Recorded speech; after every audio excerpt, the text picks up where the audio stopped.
오늘 주님 앞에 나오신 여러분들을 사랑하고 축복합니다. 벌써 11월 달입니다. 어느새 여기까지 왔는데요. 모든 것이 주님의 은혜인 줄로 믿습니다. 오늘도 변함없이 우리 가운데 찾아오셔서 우리의 예배를 받으시고 영광 받으시는 그 하나님을 사모하면서 예배를 드리겠습니다. 오늘은 오순절 후 22번째 주일입니다. 우리 마음과 정성을 다해 기도하심으로 예배 시작하겠습니다. 여호와의 이름을 찬양할지어다. 그의 이름이 홀로 높으시며 그의 영광이 땅과 하늘 위에 뛰어나심이로다. 그가 그의 백성의 뿔을 높이셨으니 그는 모든 성도 곧 그를 가까이 하는 백성 이스라엘 자손의 찬양받을 이시로다. 할렐루야. 만물을 창조하시고 만물 위에 계시면서 이 세상을 다스리시는 주님, 주님의 거룩하신 이름으로 구별된 백성들이 주님 앞에 나와 예배드립니다. 영과 진리로 예배할 때 우리의 참된 주인이 누구신지, 우리가 누구에게 순종하며 살아야 하는지 가르쳐 주시옵소서. 우리의 찬송이 하나님을 기쁘시게 하며 우리의 기도가 하늘 보좌에 이르게 하시며 우리의 예물이 아름다운 향기가 되어 주님께 연락되게 하옵소서. 또한 우리는 주님께서 베푸신 말씀의 은총을 풍성하게 받아서 인생의 여러 어려운 문제를 극복하는 지혜를 얻게 하옵소서. 이 시간 오직 주님께만 영광이 되기를 바라며 예수님의 이름으로 기도합니다. 아멘.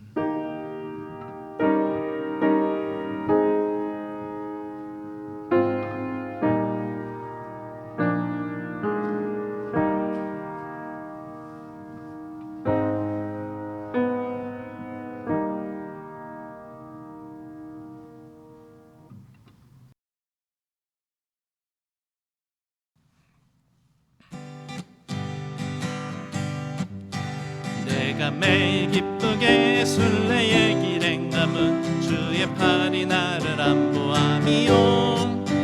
내가 주의 큰 복을 받는 참된 비결은 주의 영이 함께함이라. 성령이 계시네, 할렐루야 함께하시네. 좁은 길을 걸으며 함께 기뻐하는 주의 영이 함께함이라. 전에 죄에 빠져서 평안함이 없을 때 예수 십자가의 공로 힘입어 그 발 아래 엎드려 참된 평화 얻음은 주의 영이 함께함이라. 성령이 계시네, 할렐루야 함께 계시네. 좁은 길을 걸으며 밤낮 기뻐하는 것 주의 영이 함께함이라. 성령이 계시네, 할렐루야 함께 하시네. 좁은 길을 걸으며 밤낮 기뻐하는 것 주의 영이 함께함이라.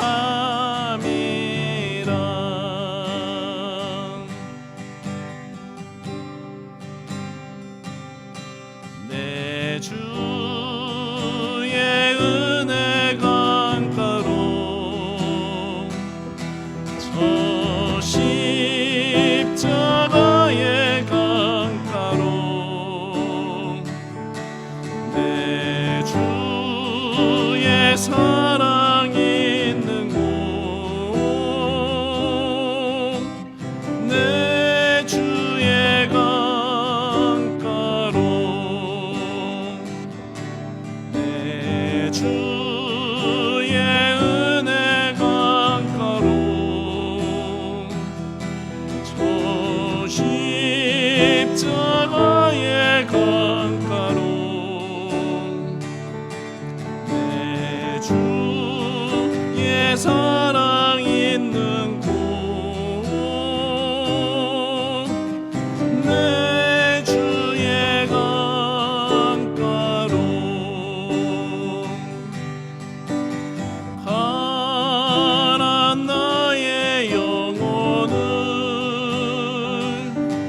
생수로 가득 채우소서.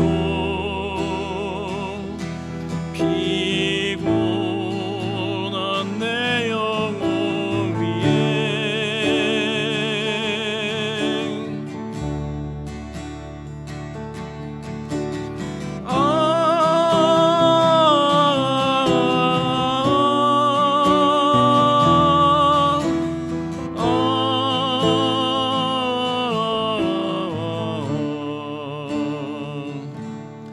내 주의 은혜 강가로 저 십자가의 강가로 내 주의 사랑 있는 곳 내 주의 강가로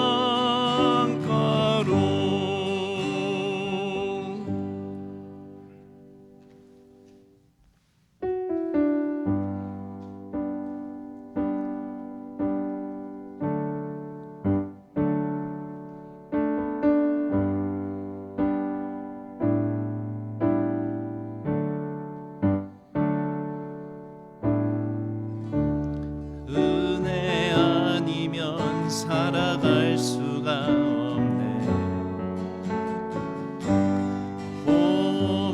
호흡마저도 다 주의 것이니 세상 평안과 위로 내게 없어도 예수 오직 예수뿐이네.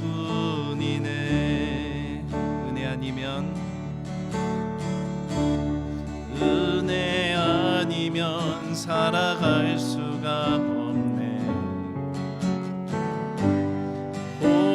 호흡마저도 다 주의 것이니 세상 평안과 위로 내게 없어도 예수 오직 예수뿐이네.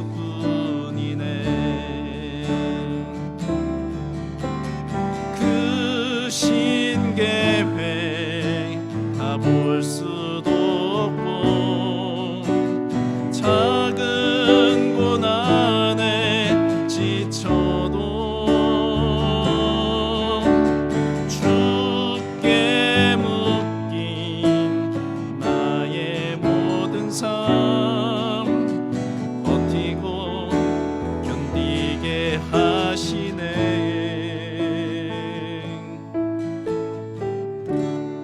은혜 아니면 살아갈 수가 없네.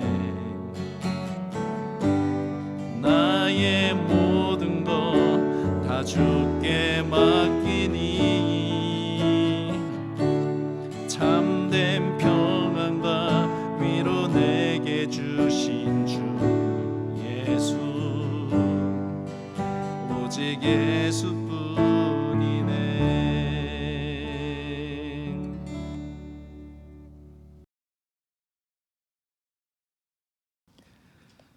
보라, 내가 새 하늘과 새 땅을 창조하나니 기억되거나 마음에 생각나지 아니할 것이라.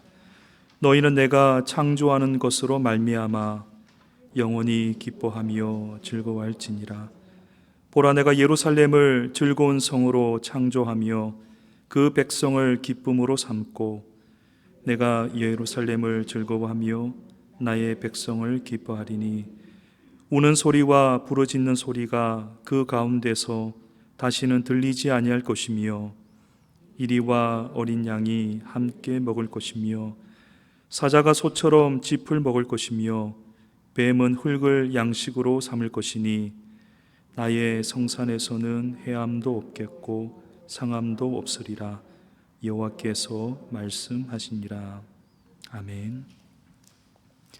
하나님께서 우리에게 말씀하시기를 내가 창조하는 것으로 말미암아 즐거워하라 라고 하셨습니다. 지난 한 주간 우리의 삶을 돌아보면서 하나님께서 우리 가운데 허락하시지 않는 것으로 우리가 즐거움을 삼으려고 했던 부분이 있다면 이 시간에 회개하고 고백하는 기도를 드리도록 하겠습니다. 그리고 오직 하나님께서 허락하시는 것만 우리가 기뻐하며 그것을 나의 즐거움으로 삼겠습니다. 그러한 고백도 함께 올려드리면 좋겠습니다. 우리 다 같이 기도하겠습니다.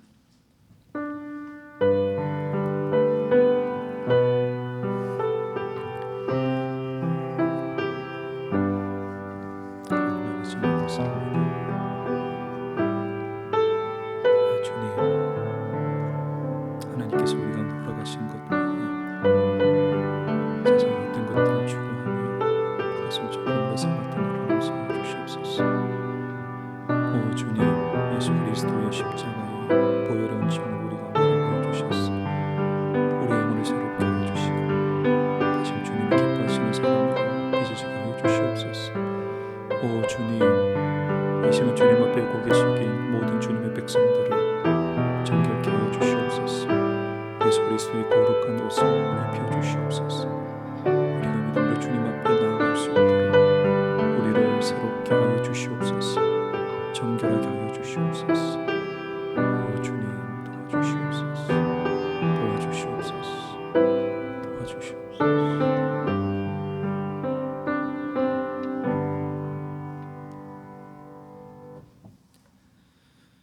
우리가 아직 죄인 되었을 때에 그리스도께서 우리를 위하여 죽으심으로 하나님께서 우리에게 대한 자기의 사랑을 확정하셨느니라.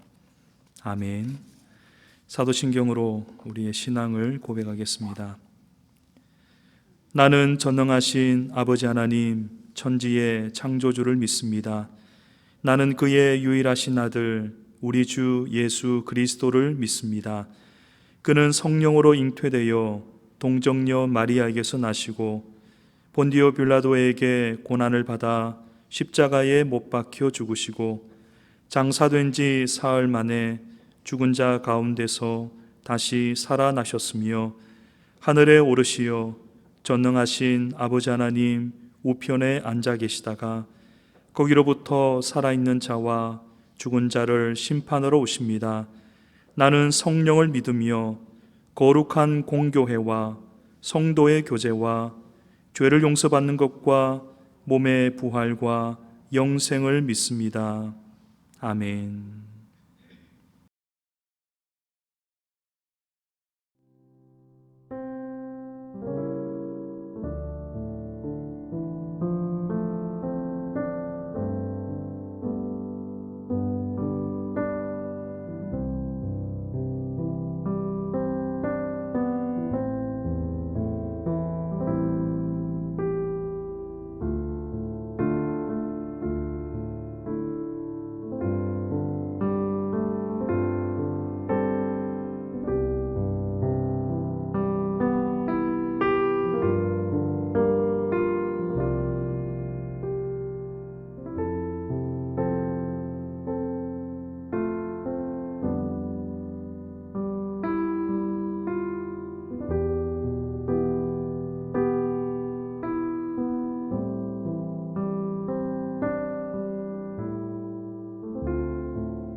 엘리야가 그곳 굴에 들어가 거기서 머물더니 여호와의 말씀이 그에게 임하여 이르시되 엘리야야 네가 어찌하여 여기 있느냐. 그가 대답하되 내가 만군의 하나님 여호와께 열심히 유별하오니 이는 이스라엘 자손이 주의 언약을 버리고 주의 제단을 헐며 칼로 주의 선지자들을 죽였음이오며 오직 나만 남았거늘 그들이 내 생명을 찾아 빼앗으려 하나이다. 여호와께서 이르시되 너는 나가서 여호와 앞에서 산에 서라 하시더니 여호와께서 지나가시는데 여호와 앞에 크고 강한 바람이 산을 가르고 바위를 부수나 바람 가운데에 여호와께서 계시지 아니하며 바람 후에 지진이 있으나 지진 가운데도 여호와께서 계시지 아니하며 또 지진 후에 불이 있으나 불 가운데도 여호와께서 계시지 아니하더니 불 후에 세미한 소리가 있는지라. 최근에 코로나 블루라는 신조어가 등장했습니다. 코비드 19이 길어지면서 우울증에 걸린 사람이 많기 때문이죠. 최근 한국 신문에 이런 기사가 떴습니다. 코로나 블루 앓는 청년들 2030 세대 자해 늘었다.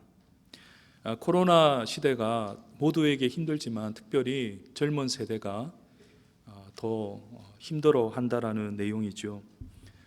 이 코로나 바이러스 때문에 우울증에 걸린 청년들이 많이 나오고 또 그것 때문에 자해를 하는 청년들이 많이 나오는데 그 비율이 작년에 비교하면 약 2배 이상 늘었다라는 겁니다.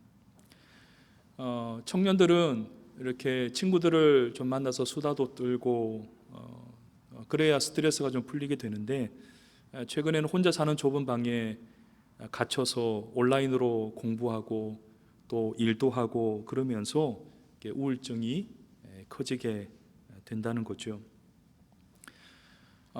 특이한 것은요, 20대, 30대가 가장 힘든데 그 다음으로 힘든 세대가 60대라고 합니다. 60대가 우울증 걸려서 자해하는 그 비율이 급속도로 늘어난다고 합니다. 정말 큰일이 아닐 수가 없습니다. 성경에도 심한 우울증에 걸린 사람이 있습니다.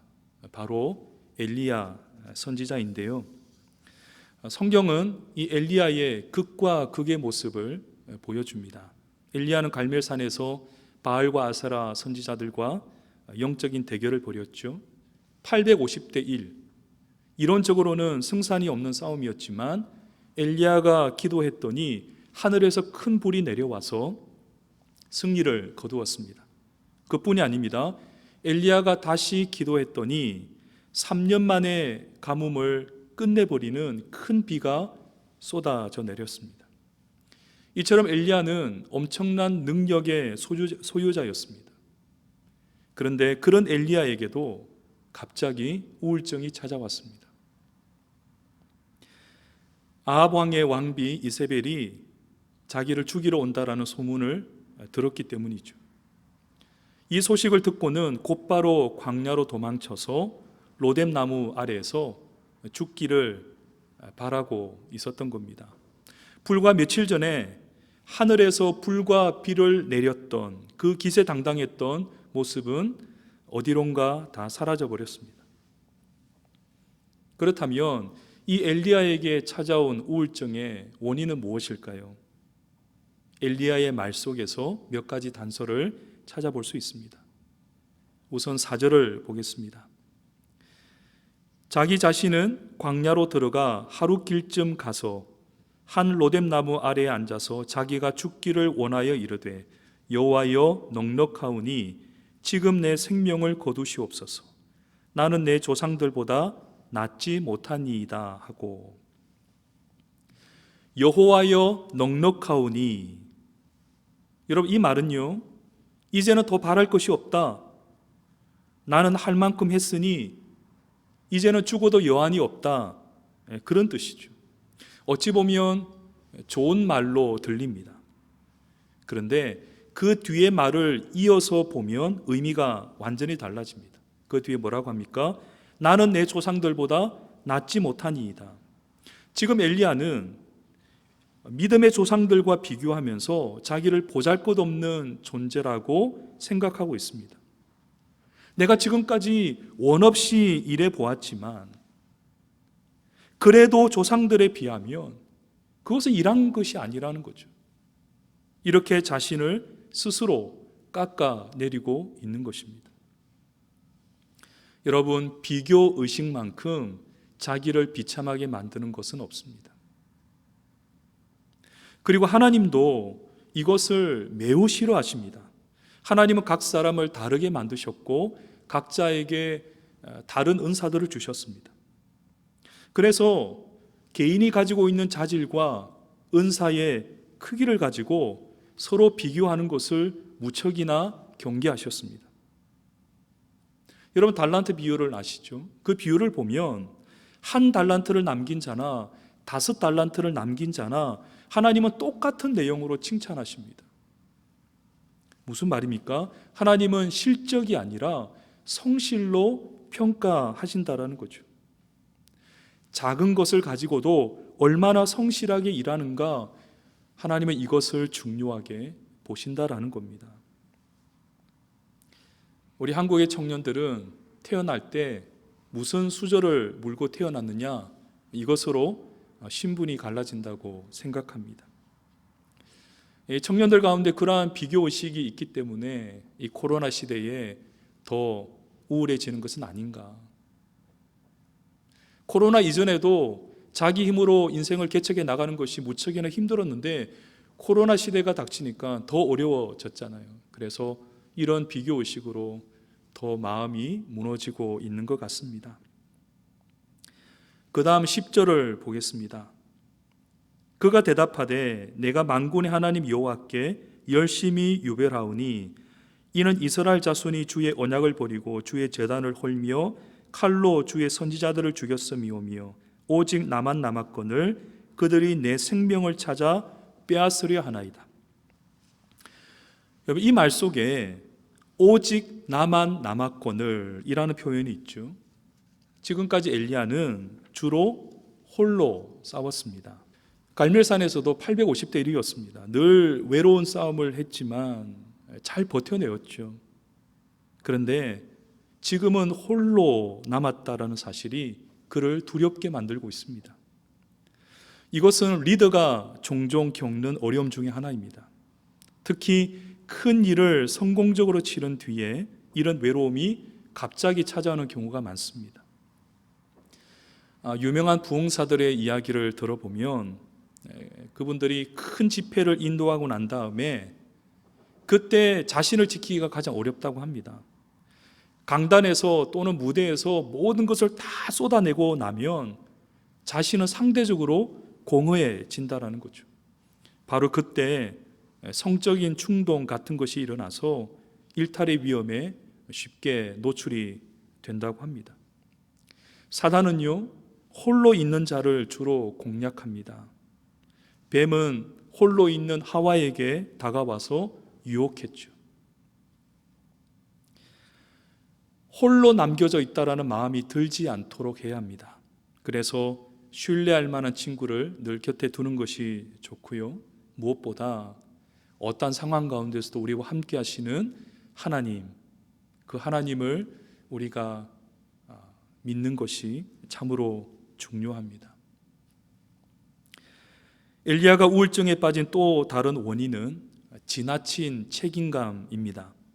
10절을 다시 보면 이 말 속에는 엘리야가 이스라엘 백성들이 하나님께 반역을 했는데 그것이 자기의 탓으로 생각하고 있습니다. 내가 만군의 하나님 여호와께 열심히 유별하오니, 지금까지 마음을 다해 만군의 여호와 하나님을 섬겨왔다라는 거예요. 그러나 이스라엘 백성들이 주를 저버리고 주를 반역했다. 자기는 선지자로 열심히 섬겼지만 결과는 실패로 돌아갔고 그 책임이 자기에게 있다라는 것을 스스로 자책하고 있는 것입니다. 여러분, 책임감을 갖는 것은 좋지만 지나친 책임감으로 스스로를 자책하는 것은 바람직하지 않습니다. 서두에 코로나 블루로 인해 그 자해하는 비율이 60대에 많이 일어난다고 말씀드렸는데 아마도 이런 이유 때문이 아닌가 생각이 듭니다. 60대의 대부분은 자식 뒷바라지하면서 앞만 보고 열심히 살아오신 분들입니다. 특히 우리 이민자들은 더 힘든 시간을 보내오셨겠죠. 하지만 지금 받아든 성적표를 보면 썩 만족스럽지 않을 수도 있을 겁니다. 그렇다고 해서 자식을 원망할 수도 없고 환경을 원망할 수도 없는 노릇이죠. 그래서 결국에는 스스로 자책하는 편을 택하게 되는 겁니다.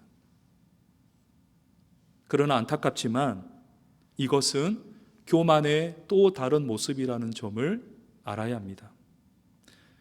우리는 하나님이 아닙니다.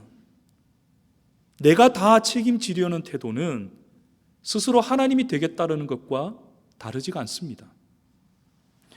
우리는 최선을 다해 섬길 수는 있지만 변화시키는 능력은 나에게 없습니다.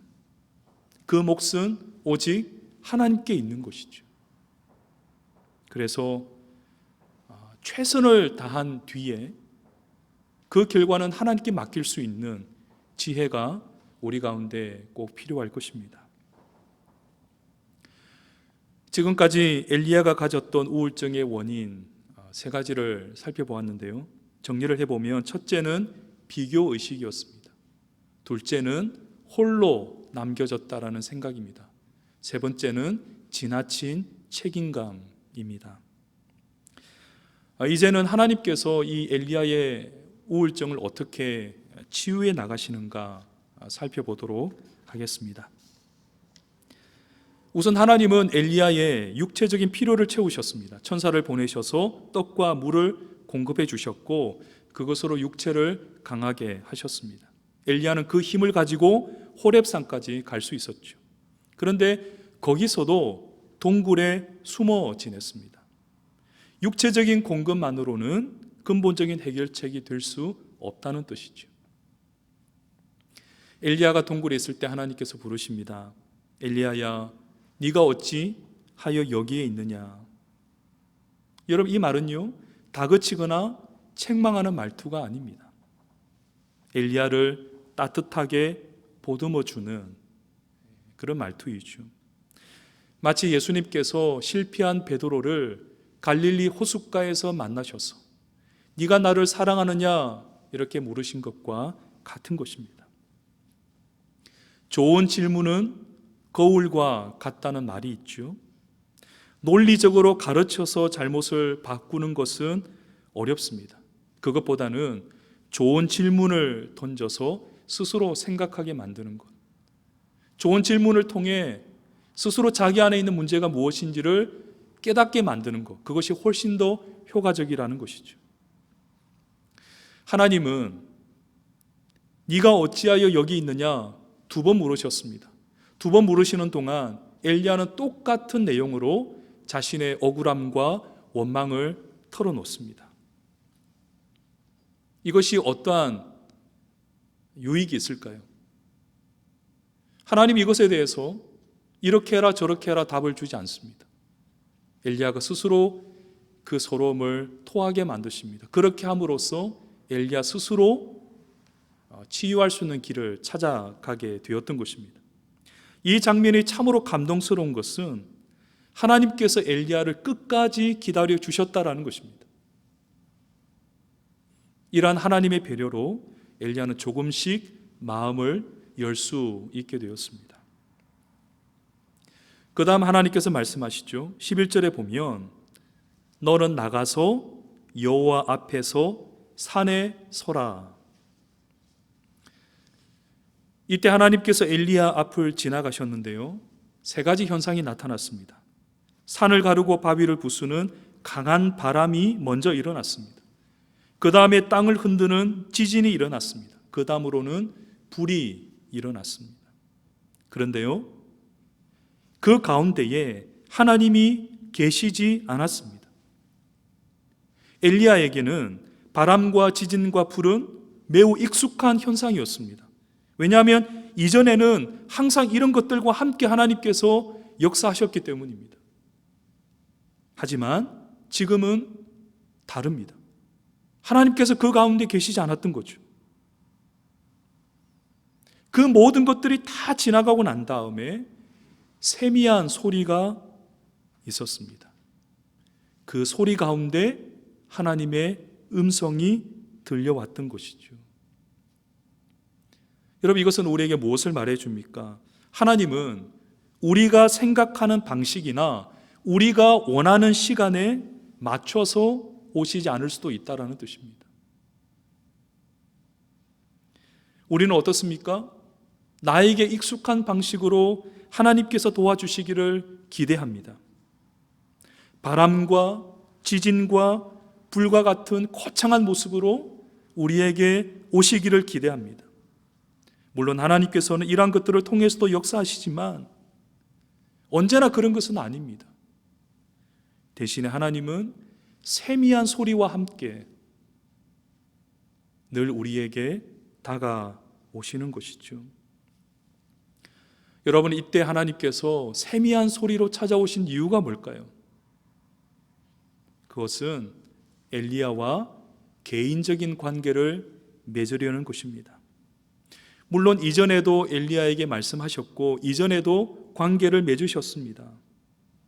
그러나 이제부터는 엘리야를 일하는 존재로 부르시는 것이 아니라 주님과 사랑을 나누는 관계로 부르시고 계시는 겁니다. 일로 맺어진 관계는 금방 지쳐버리죠. 엘리야처럼 큰 성공을 거두고도 쓰러질 수 있습니다. 하지만 사랑으로 맺어진 관계는 쉽게 지치지 않습니다. 성공 여부에 상관없이 그 관계는 계속해서 지속됩니다.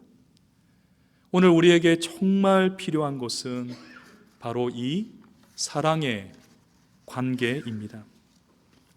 하나님은 우리를 종이 아니라 아들로 부르셨습니다. 하나님은 우리를 일하는 존재로 불러서 부려먹으시려는 게 아니라 아들로 부르셔서 사랑의 대화를 나누고 싶어 하신다라는 겁니다. 그 사랑의 관계 속에 있을 때 우리는 얼마든지 일할 수 있고 또 얼마든지 쉼을 누릴 수 있습니다. 중요한 것은 그 사랑의 관계 속에 있느냐 하는 것이죠. 하나님과 이러한 은밀한 관계를 맺으려면 세미한 음성을 들을 수 있어야 합니다. 여러분, 바람과 지진과 불은요, 우리가 특별한 노력을 기울이지 않아도 쉽게 알아챌 수 있습니다. 여러분, 예전에 대단한 부흥사가 와서 집회를 하면 많은 기적들이 나타나죠. 병도 고쳐주고 귀신을 쫓아내면 사람들이 막 흥분합니다. 거기에 하나님께서 역사하셨다는 것을 쉽게 알아챌 수 있죠. 하지만 그런 것들을 통해서는 은밀한 관계가 형성되지는 않습니다.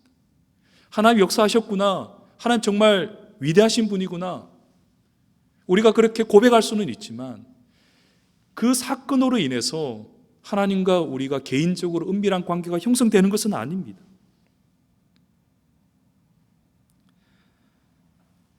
세미한 음성을 들을 수 있어야 합니다.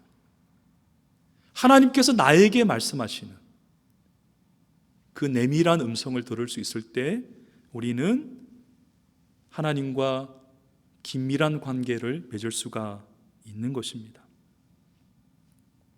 여러분, 세미한 음성을 들으려면 아주 세심한 주의를 기울이지 않으면 안 됩니다.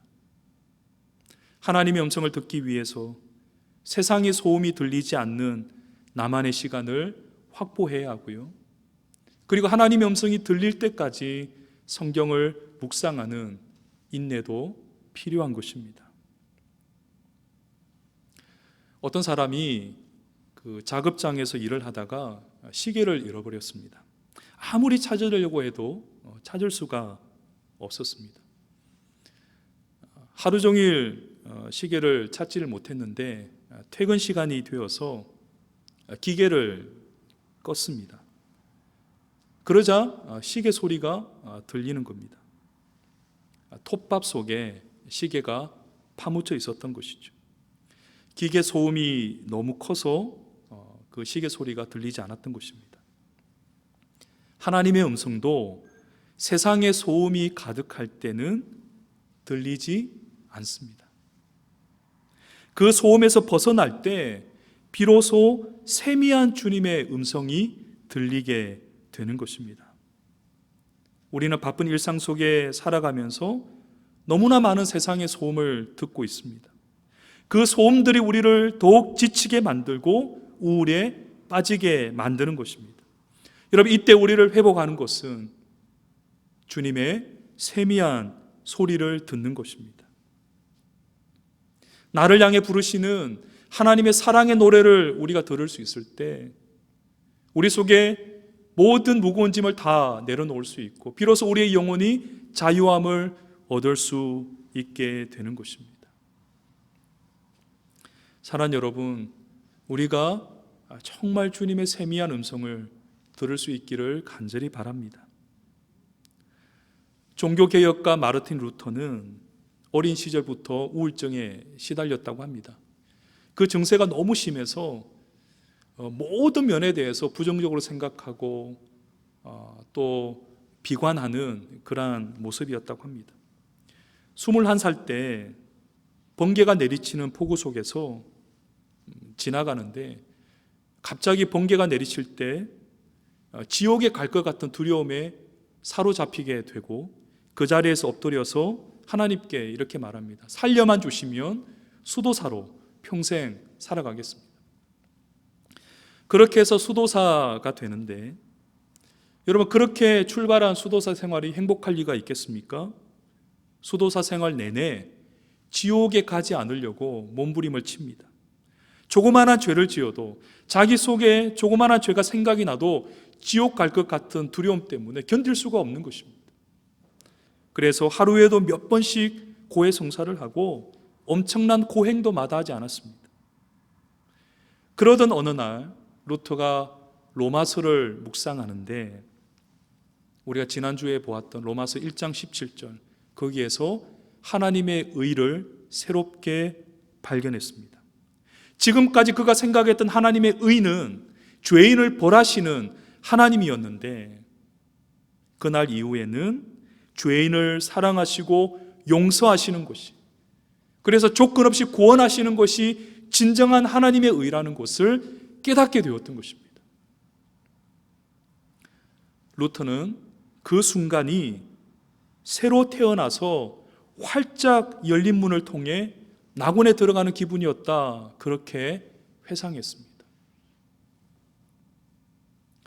루터가 들은 세미한 음성이 자신의 인생을 바꾸었고 나아가서 세계 역사의 흐름을 바꾸었던 것입니다. 사랑하는 여러분, 하나님은 바람과 지진과 불로도 역사하십니다. 하지만 언제나 그렇지는 않습니다. 대신 하나님은 세미한 소리로 늘 우리에게 다가오십니다. 주님의 소리를 듣는 자가 주님과 내밀한 관계를 맺을 수 있습니다. 요한복음 10장에 보면 예수님께서 나의 양은 나의 음성을 듣는다라고 하셨습니다. 우리가 날마다 주님의 음성을 들을 수 있을 때 주님은 우리의 목자가 되셔서 이 험한 세상 가운데서도 쉴 만한 물가로 인도해 주시는 것이죠. 코비드-19이 언제까지 지속될지 알 수 없습니다. 그러나 우리가 한 가지 확실하게 아는 것은 어떤 상황에서도 주님은 항상 우리에게 말씀하고 계신다라는 점입니다. 코로나가 우리를 어렵게 만들어도 주님의 음성을 듣고 이겨낼 수 있기를 간절히 바랍니다. 이번 한 주간도 주님께서 공급해 주시는 육체적인 필요와 영적인 필요를 통해서 거뜬히 승리하며 살아갈 수 있기를 주님의 이름으로 축원드립니다. 같이 기도하겠습니다.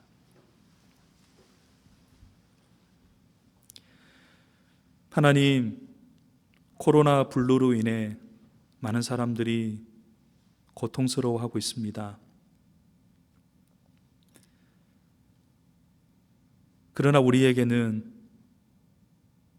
세밀하게 말씀하시는 주님께서 계시는 줄로 믿습니다. 그 주님의 음성으로 인해 우리의 영혼이 다시 힘을 얻게 하시고 다시 소망을 보게 하여 주시옵소서. 감사드리며 예수님의 이름으로 기도합니다. 아멘.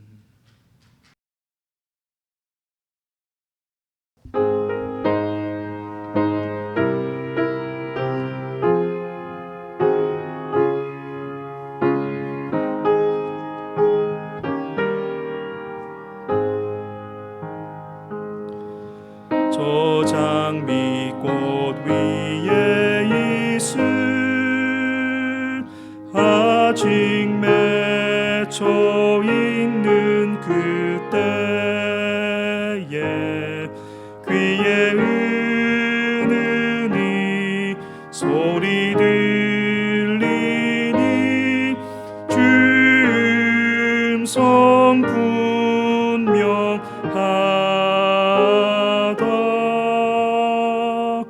주님 나와 동행을 하면서 나를 친구 삼으셨네. 우리 서로 받은 그 기쁨은 할 사람이 없도다. 그 정한 주의 음성 우는 새도 잠잠케 한다. 내게 들리던 주의 음성이 늘 귀에 쟁쟁하다. 주님 나와 동행을 하면서 나를 친구 삼으셨네. 우리 서로 받은 그 기쁨은 할 사람이 없도다. 밤 깊도록 동산 안에 주와 함께 있으려 하나. 괴로운 세상에 할 일 많아서 날 가라 명하신다.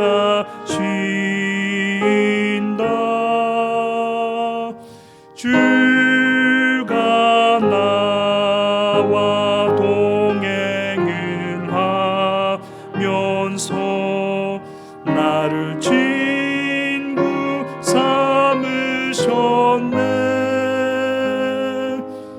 우리 서로 받은 그 기쁨은 할 사람이 없도다.